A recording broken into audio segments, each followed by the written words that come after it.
To the generation just grown to manhood, the Guards, swinging ceremoniously down the Mall, connoted the British Army. These matchless troops were almost the only reminder that this nation still had its military service. Between the decades of disarmament and the Great War remained the visible links of trooping the color and the full-dress uniform, and the magic name of the Guards. The long trail of 1914 to 18 added further renown not only to the Guards, it established the whole British Army as a fighting force beyond compare. Imbued with the spirit of crusaders, civilian soldiers vied with the regulars in discipline and bulldog tenacity of the first-class soldier. In the hope that the last attack had swept militarism from the earth, the Allied armies made peace.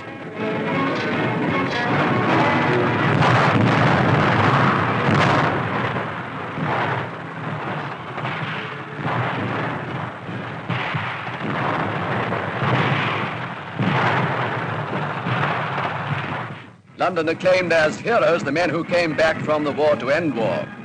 For years, an example effort at home and in the field had left the nation with one predominant desire: to live henceforth in peace.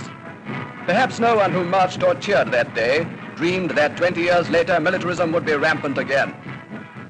At Versailles, Lloyd George, Clemenceau, and the rest drafted the Treaty of Peace, believing that in that hall of mirrors they were inaugurating the new era of world peace.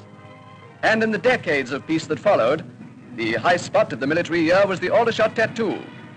This brilliant spectacle, annually witnessed by thousands on Rushmore Arena, was staged solely to benefit military charities.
The field of cloth of gold was typical of the ambitious pageants performed in the Aldershot Tattoo.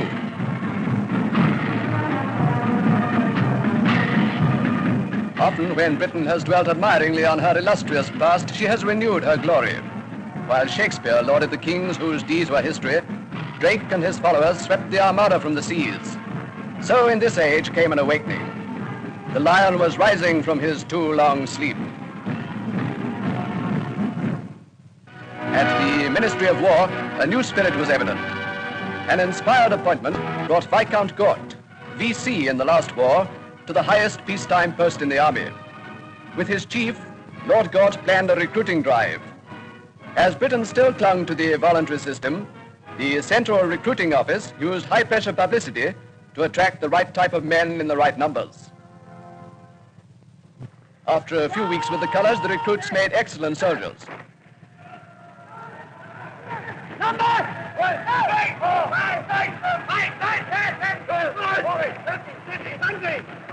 When the command called fall, I want the even numbers to take a pace to the rear with the left foot and a side pace to the right with the right foot.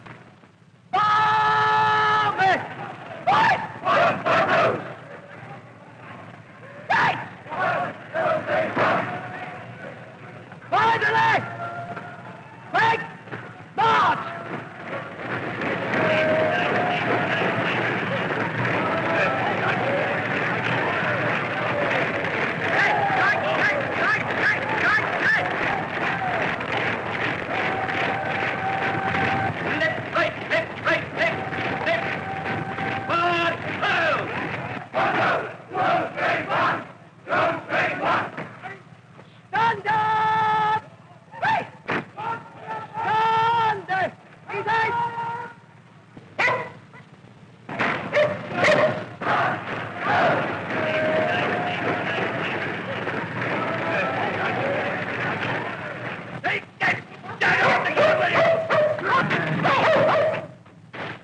Super examples of intensive training are the Marines.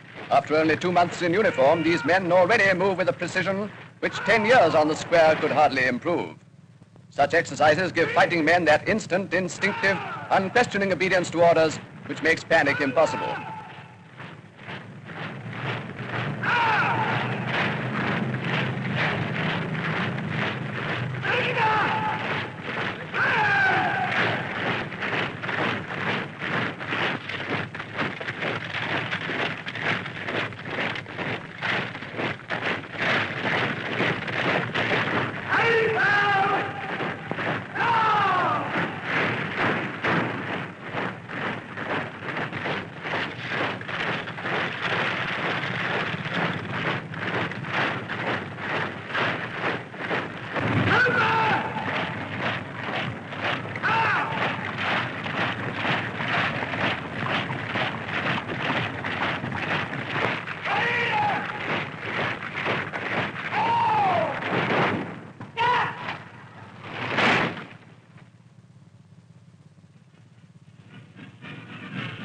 Sandhurst, under the new military regime, opened its gates to all.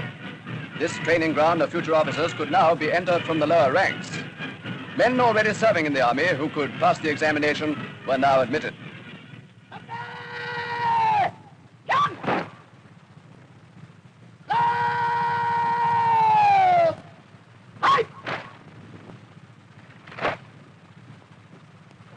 Shoulders back.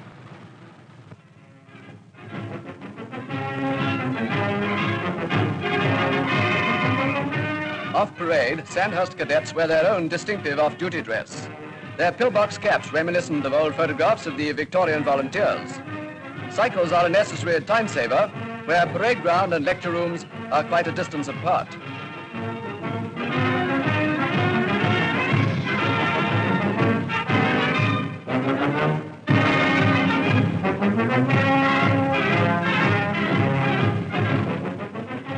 Only 2 regular cavalry regiments, apart from the household troops, had retained their horses until some months before the war. It was left to them to uphold the traditions of the incomparable mounted regiments, once the major part of the army. Not saddle to saddle, but in the safer open formation, they nowadays practice the charge.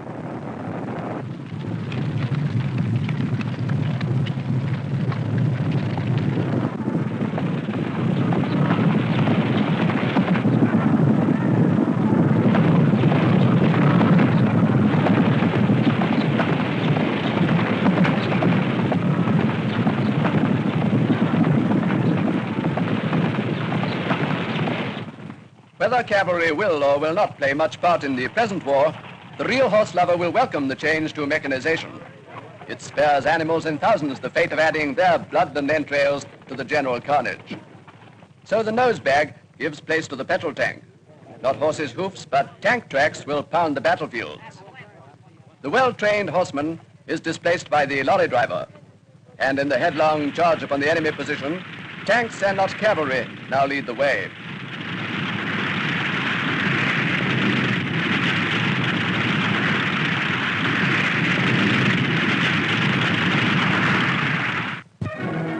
Compulsory service, as the war came nearer, drew into the army the first 30,000 militiamen. Despite intensive recruiting, the voluntary system was not enough. Under it, regulars and territorials combined numbered only 500,000, and of that number, more than 100,000 were garrisoned abroad. To rescue Britain from the dangerous position of having far and away the smallest army among the powers of Europe, the Military Training Act was passed, only just in time. Content at first to call comparatively few men to the colors, this compulsory scheme switched on the machinery by which a vast army could be rapidly created. General Dill inspected men of the first batch. Compulsory service draws on all classes of the country.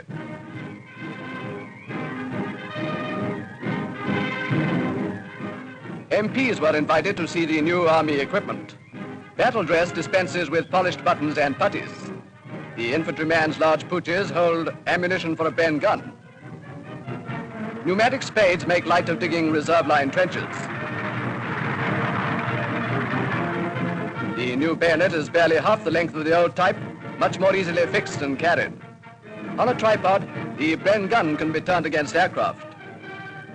The new anti-tank rifle and that marvel of mobility, the anti-tank gun, as well as the latest radio equipment of the infantry, were demonstrated for the MP's benefit. In the manufacture of ammunition, great strides have been made in the last few years.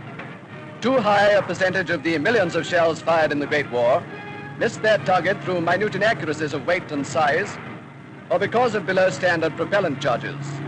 In this war, the instruments will be worthy of the men. All shells of a given caliber must weigh exactly the same if they're to pitch dead on the objective. The copper driving band is all important. Cut by the rifling of the gun barrel, it spins the shell to hold it straight in the air. Britain has all the raw materials and all the skilled workers to keep the guns well supplied. On the home front, immeasurably improved anti-aircraft guns employ the latest aids of science. Range finding is no longer haphazard. When found, it is called to the crew on the predictor, a miraculous instrument which estimates the speed of the air raider and where he will be in the split seconds when the shell fired at him will burst. By electrical connection, the predictor then trains the guns onto the target with unpleasant consequences to any enemy flying within the 30,000-foot range of the 3.7. Queen Bee, a radio-controlled target plane, has many times been brought down by such anti-aircraft fire.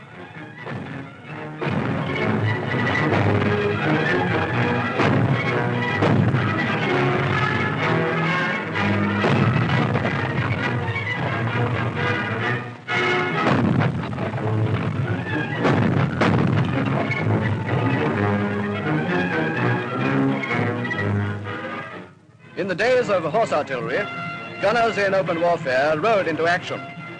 Mechanized equipment has robbed these operations of much of their spectacle. A new development of science, television, may minimize their danger.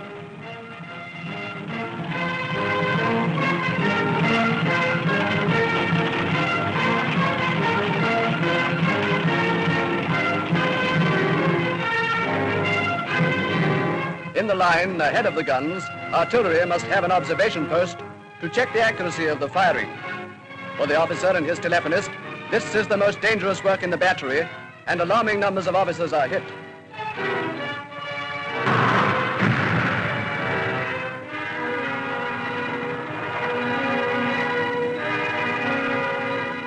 Before the war, the artillery was experimenting with television. An unattended camera at the observation post would send to the battery receiving set far more accurate reports than could come through the field telephone of the officer. The battery commander would actually see the results of his fire.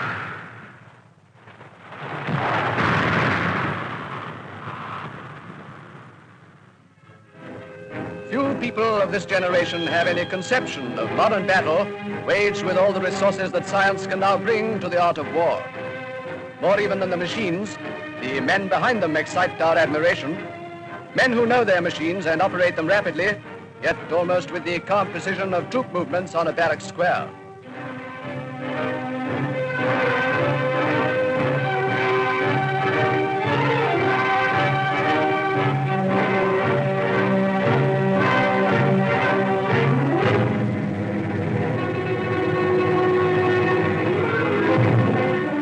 No more striking impression of war has ever been given than was provided by a demonstration in which guns, tanks, and infantry took part.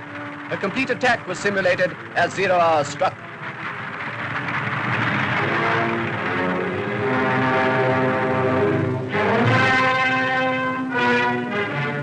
Fire!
On that historic Sunday when the Premier announced from 10 Downing Street that all peace efforts had failed, the army put on its dress of battle.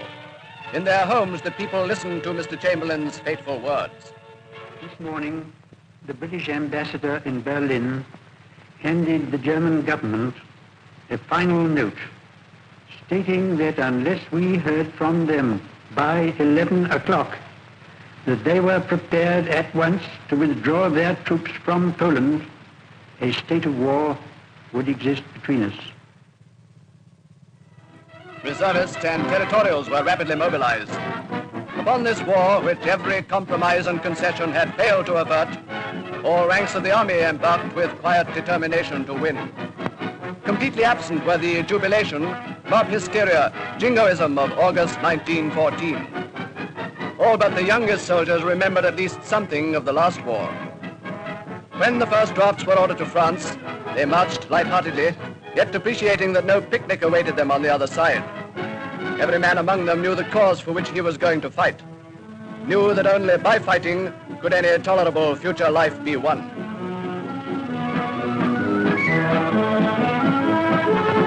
Lord Gort, the new commander-in-chief, and Sir Edmund Ironside, the chief of the General Staff, direct the campaign abroad. And in the early part of his reign, King George sees his armies cross the Channel.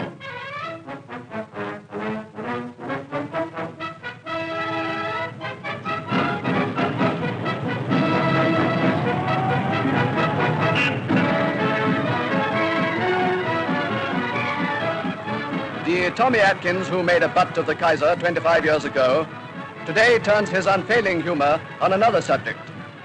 Like his predecessors of 1914, he embarks with a song, one that is destined perhaps to be the Tipperary of the present war. We're coming over, we've given our place above. The Army, the Navy are ready to make the show. And of course, there's the Air Force will hit to help the goal. We're coming over, you didn't escape the fight. We are out to show the world that we are right. Remember to tell us that Britain will never be safe. We're coming over, there's nothing to stop us now. So, for the second time within one generation, Britain sends the flower of her youth to fight aggression. No great power on earth is normally less warlike than the British. But when honor is violated and freedom jeopardized, then does Great Britain let loose the dogs of war, imitate the action of the tiger, stiffen the sinews, summon up the blood. As these men embark, we who are left behind resolve to leave nothing undone to aid them in the coming fight. Please God, the day will be not far distant when they will return victorious in the just crusade for right.